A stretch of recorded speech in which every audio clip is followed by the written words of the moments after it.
किसी राज्य में बहुत समय पहले एक राजा राज करता था। वह बहुत शक्तिशाली और धनी था, लेकिन उतना ही घमंडी भी था। उसे अपनी ताकत और धन का बहुत अभिमान था और वह हमेशा दूसरों को नीचा दिखाता था। एक दिन राजा अपने दरबार में बैठा हुआ था और अपने मंत्रियों से अपनी महानता की बातें कर रहा था।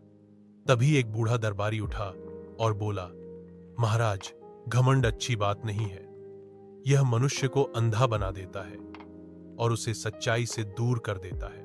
राजा को यह सुनकर बहुत गुस्सा आया। उसने दरबारी को मूर्ख और अज्ञानी कहा और उसे दरबार से निकाल दिया। कुछ दिनों बाद राजा अपने घोड़े पर बैठकर जंगल में शिकार करने गया। वह जंगल में बहुत दूर निकल गया और रास्ता भटक गया। शाम होने लगी और राजा को डर लगने लगा। उसने चारों तरफ देखा, लेकिन उसे कोई रास्ता नहीं दिखाई दिया। तभी राजा को दूर से एक झोपड़ी दिखाई दी। वह उस तरफ गया और दरवाजा खटखटाया। झोपड़ी से एक गरीब किसान निकला। राजा ने किसान से रात बिताने के लिए आश्रय मांगा। किसान ने राजा को अंदर बुलाया और उसे खाना और पानी दिया। राजा उस रात किसान की झोपड़ी में सोया।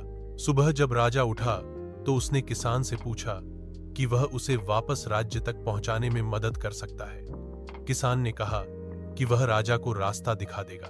रास्ते में चलते हुए राजा ने किसान से पूछा कि वह जंगल में अकेला क्यों रहता है।